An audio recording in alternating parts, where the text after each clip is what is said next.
focusing on his career as opposed to hunting that pesky road runner. Wile Coyote is set to star in his own movie,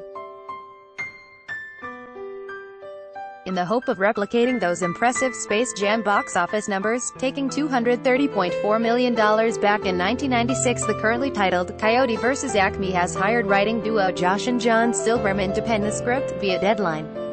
Advertisement. Continue reading below. Details are scarce at the moment, but we do know that the Lego Movie's Chris McKay is producing the movie.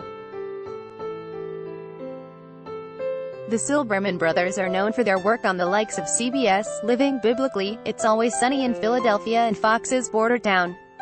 Wile's animated capers are usually met with disappointment for the snarling genius, as he appears to be stuck in some sort of time loop chasing impossibly fast roadrunner.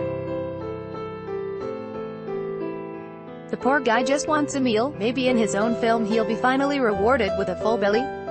Elsewhere, a Space Jam sequel is finally on its way.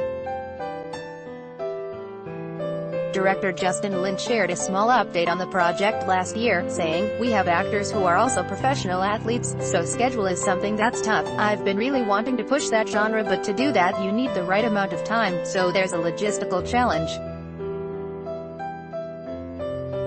But also creatively to do a sequel 20 years later with a new cast. I feel like I've gone down 9 different iterations already and we're going to keep going, but we're getting closer every day. There's currently no release date for either movie.